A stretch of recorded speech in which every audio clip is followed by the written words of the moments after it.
ومن لم یستطع منکم طولا ان ینکح المحصنات المؤمنات فمما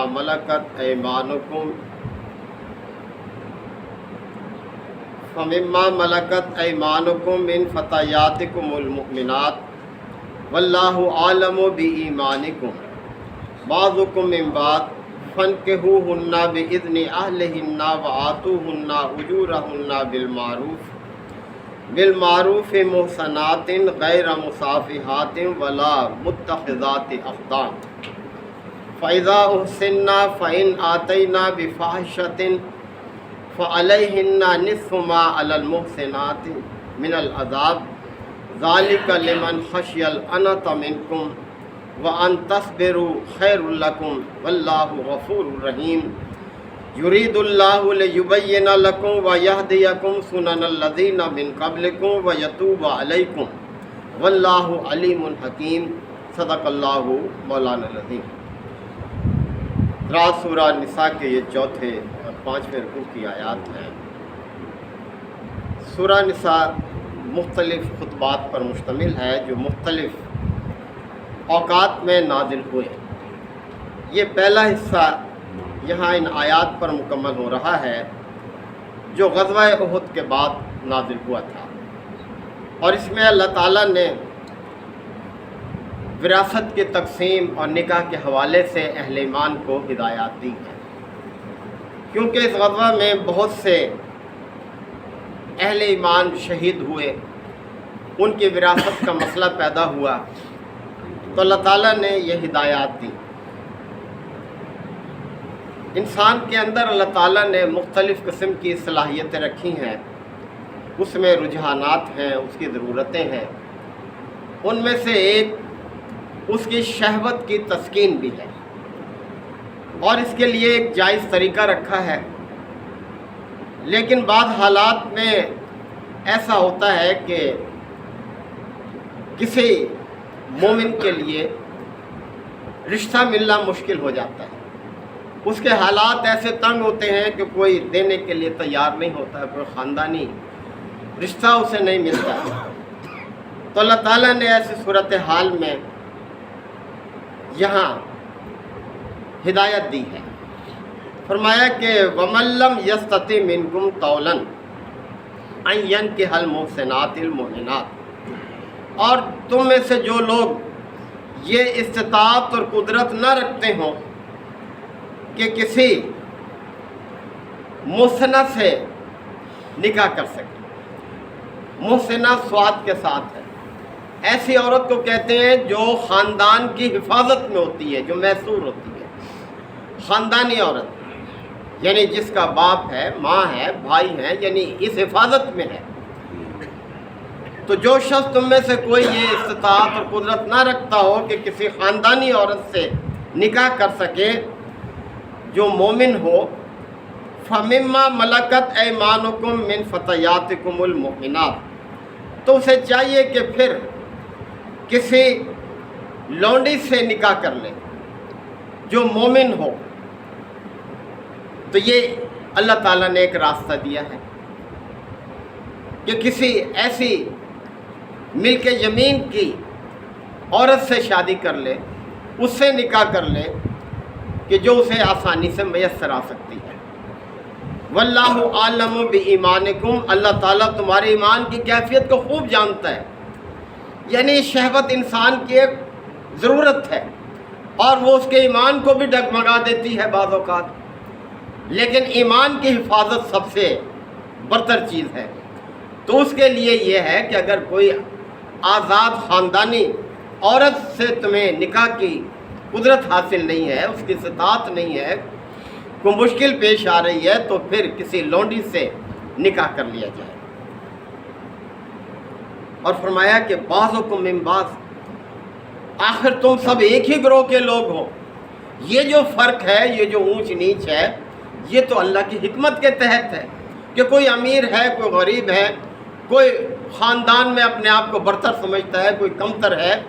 لیکن ذرا غور کرو کہ تم ہو تو ایک ہی جسم سے، ایک ہی آدم کی اولاد ہو، ایک ہی جسم کا حصہ ہو تم۔ یہ اونچ نیچ تو ایک علیحدہ چیز ہے۔ کیا ایسا نہیں ہو سکتا کہ ایک لونڈی جو ہے وہ ایمان اور تقوی میں، اخلاق اور کردار میں ایک خاندانی عورت سے برتر ہو؟ یہ عین ممکن ہے۔ لہذا تمہیں اس بنیاد پر نہیں سوچنا چاہیے۔ اللہ کے ہاں جو معیار ہے وہ تو کچھ اور ہے۔ انسانوں میں درجہ بندی جو ہے وہ تو جیسے کہ اللہ تعالیٰ نے خود فرمایا کہ ان اکرمکم عند اللہ اتقاکم، تم میں سے اللہ کے نزدیک زیادہ عزت والا وہ ہے جو زیادہ تقوی والا ہے، خواہ وہ امیر ہو یا غریب ہو،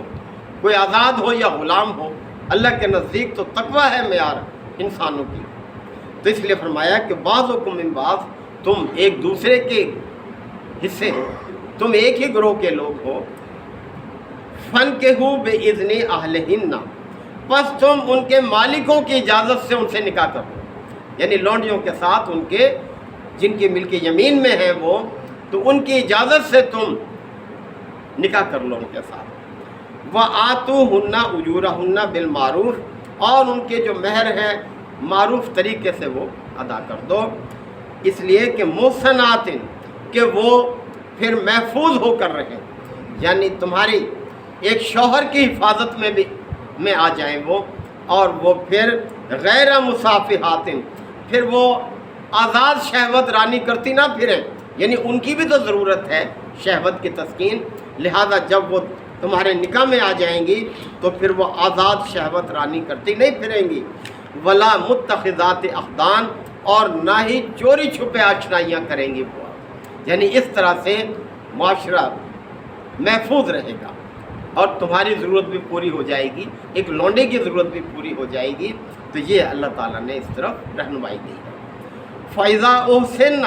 پس جب وہ حفاظت میں آ جائیں، یعنی خامد کی حفاظت میں آ جائیں، فَإِنْ آتَيْنَ بِفَاحِشَةٍ، اور پھر بد چلنی کا ارتکاب کریں، پھر بھی اگر وہ بے حیائی کا ارتکاب کریں، فَعَلَيْهِنَّ نِصْفُ مَا عَلَى الْمُحْسِنَاتِ مِنَ الْعَذَابِ، تو پھر ایک محسنہ عورت کے مقابلے میں، یعنی جو خاندان کی حفاظت بھی ہوتی ہے جس کو، اس کے مقابلے میں اس لونڈی کی سزا نصف ہے، اس کے مقابلے میں آدھی سزا ہے، کیونکہ ایک خاندانی عورت جب شادی ہو جاتی ہے اس کی، تو وہ دو طرح کی حفاظت میں ہوتی ہے، ایک خاندانی حفاظت اسے حاصل ہوتی ہے، دوسرے شوہر کی بھی حفاظت اس کو حاصل ہو جاتی ہے۔ جبکہ ایک لونڈی، اس کا جب نکاح ہوتا ہے کسی سے، تو وہ خاندانی حفاظت تو اس کو نہیں ہوتی، اسے صرف اس شوہر کی حفاظت حاصل ہوتی ہے۔ تو اگر وہ اس صورت میں بھی کسی بدچلنی کا ارتکاب کرتی ہے تو اس کی سزا نصف ہے اس کے مقابلے میں جو ایک خاندانی عورت ہے۔ اور پھر فرمایا کہ ذالک لمن خشی العنت منکم، یہ سہولت تم میں سے ان لوگوں کے لیے ہے جنہیں شادی نہ کرنے کی وجہ سے تقوی کے ٹوٹ جانے کا اندیشہ ہے، یعنی شادی کرنے کی استطاعت نہیں ہے کسی آزاد عورت سے، اور پھر تقوی بھی ہے دوسری طرف، اگر تقوی متاثر ہوتا ہے تو پھر اللہ نے یہ آسانی دی ہے، یہ سہولت دی ہے کہ وہ کسی لونڈی کے ساتھ ان کے مالکوں کی اجازت سے نکاح کر لیں۔ وَأَن تَصْبِرُوا، اور اگر تم صبر سے کام لے سکتے ہو تو خیر لکم، تو پھر یہ تمہارے لیے بہتر ہے، یعنی اگر نہیں تمہیں کوئی جوڑ مل رہا تو صبر سے کام لو، اللہ کی طرف اپنے آپ کو زیادہ مائل رکھو اور اچھے خیالات کے ساتھ جو ہے اپنے آپ کو رکھو، صبر سے کام لو، تو پھر یہ تمہارے لیے بہتر ہے یہ بھی۔ واللہ غفور الرحیم، اور اللہ بہت درگزر کرنے والا، رحم کرنے والا ہے۔ یرید اللہ، اللہ تو یہ چاہتا ہے، لیبین لکم، کہ تمہارے سامنے واضح کر دے اپنے احکامات کو، ویہدیکم سنن الذین من قبلکم، اور تم سے پہلے جو صالح لوگ گزر چکے ہیں انہی طریقوں پر تمہیں بھی چلائے، جن طریقوں پر تم سے پہلے صالح لوگ چلتے رہے ہیں، اللہ یہ چاہتا ہے۔ وَيَتُوبَ عَلَيْكُمْ، اور تمہاری طرف اپنی رحمت سے متوجہ ہو جائے، یعنی اللہ تمہیں اپنے رحمت سے ہمکنار کرنا چاہتا ہے۔ واللہ علیم حکیم، اور اللہ ہی صاحب علم ہے، صاحب حکمت ہے، وہ ہر معاملے کو پوری طرح سے جانتا ہے اور ہر معاملے کا حل اپنی حکمت کے تحت تمہیں بتاتا ہے۔ واللہ یرید، اور اللہ یہ چاہتا ہے ان یتوب علیکم، کہ تمہاری طرف اپنے رحمت کے ساتھ متوجہ رہے۔ وَيُرِيدُ الَّذِينَ يَتَّبِعُونَ الشَّهَوَاتِ، اور جو لوگ خواہشات نفس کی پیروی کرنے والے ہیں، شہوات کی پیروی کرنے والے ہیں، وہ تو یہ چاہتے ہیں ان تمیلوا میلا عظیما، کہ تم راہ راست سے ہٹ کر دور نکل جاؤ، یعنی راہ راست پر تم قائم نہ رہو۔ خواہشات کی نفس کی پیروی کرنے والے لوگ جو ہیں وہ تو یہ چاہتے ہیں۔ وَيُرِيدُ اللَّهُ أَن يُخَفِّفَ عَنْكُمْ، اور اللہ تم پر پابندیوں کا بوجھ کم کرنا چاہتا ہے، تمہیں آسانیاں مہیا کرنا چاہتا ہے اللہ تعالیٰ۔ وَخُلِقَ الْإِنسَانُ ضَعِيفًا، اور انسان کو کمزور پیدا کیا گیا ہے، یعنی انسان جو ہے اس کی طاقت، اس کی صلاحیتیں جو ہیں وہ اللہ بہتر جانتا ہے، لہذا انسان کی طاقت اور صلاحیت سے بڑھ کر ان پر ذمہ داریوں کا بوجھ نہیں ڈالتا اور ان کے لیے آسانیاں پیدا کرتا ہے۔ تو اللہ تعالیٰ نے یہ آیات کس طرح سے دیکھے وعدے کی ہیں، اللہ تعالیٰ ہم سب کو عمل کی توفیق عطا فرمائے۔ وآخر دعوانا الحمدللہ وکفا وسلام علی عبادہ الذین اصطفیٰ۔ ربنا آتنا فی الدنیا حسنہ وفی الآخرۃ حسنہ وقنا عذاب النار وادخلنا الجنۃ مع الابرار یا عزیز و یا غفار یا رب العالمین۔ اللہم انک عفو کریم تحب العفو فاعف عنا۔ اللہم من احییتہ منا فاحیہ علی الاسلام ومن توفیتہ منا فتوفہ علی الایمان۔ اے پروردگار، یہ آج کا جو سیلاب اور بارشوں کی کیفیت ہے، پروردگار ہم تیرے بندے ہیں، ہماری کمزوریاں بھی ہیں، خطائیں بھی ہیں، یا اللہ ہم پر رحم فرما،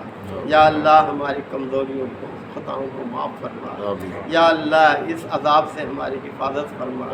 تو ہی سب قدرتوں کا مالک ہے، یا اللہ تیرے ہی بندے ہیں، ہم تجھی سے فریاد کرتے ہیں، یا اللہ اس سیلاب کی تباہکاریوں سے ہماری حفاظت فرما، یا اللہ ان بارشوں کے نقصانات سے ہماری حفاظت فرما، جو نقصانات ہوئے ہیں اپنی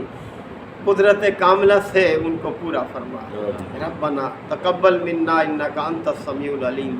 وتب علینا انک انت التواب الرحیم۔ صلی اللہ تعالی علی خیر خلقہ محمد وآلہ وصحبہ اجمعین۔